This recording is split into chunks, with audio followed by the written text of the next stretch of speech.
Hey everybody, welcome to volume 4 of this series. This is largely a continuation of the third video, and that it deals with some of the same statements that are just false or problematic for a different reason. So if you haven't seen the third one, you should watch that one first. It'll probably make this one make a little bit more sense, give you some context. But in any event, here what we're looking at is the fact that whether it be by confusion or misstatement, whatever the issue, the state and the probation officer effectively duplicated one of the prior convictions. So I'm going to show you the two clips, and then I'm going to show you the paperwork that you need to see, and then I'll show you the two clips again, just to further clarify the point. And yeah, let's go. The possession with intent to distribute cocaine in Fulton County was January 3rd, 2014. Again, both times, all three. So January 3rd, 2014, there is a cocaine conviction. Now we're going to jump ahead here. And that same conviction is going to be referenced a second time. And I want you to listen to Judge Whitaker's reaction in what she says. Judge, while she's pulling that up, there is a 13 SC 123423 out of Fulton County.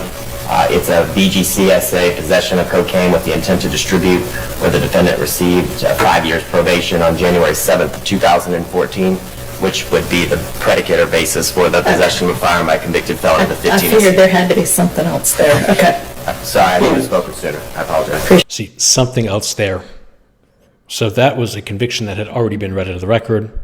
The probation officer read it into the record, and then Attorney Bate read it a second time, leading the court to believe that it was an additional conviction, when in reality, it was just the same one, read out a second time.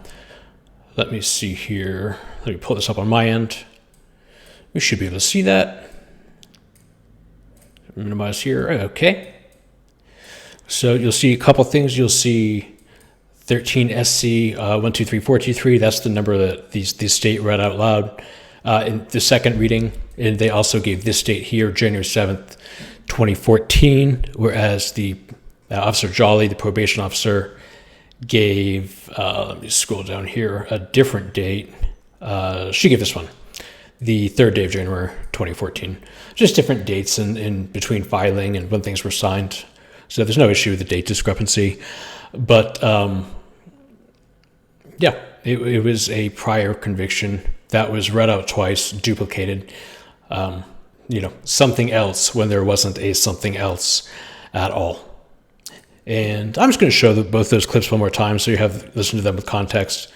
If you get what I'm saying, feel free to self-listening here.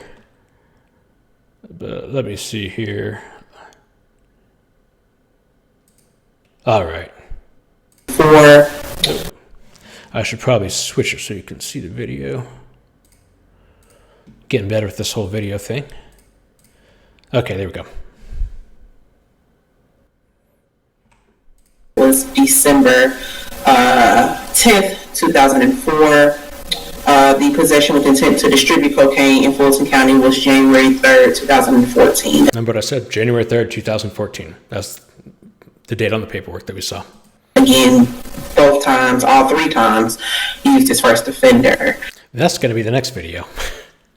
So we're going to jump ahead to the state's reading of the same conviction one more time so you can hear it. Here we go.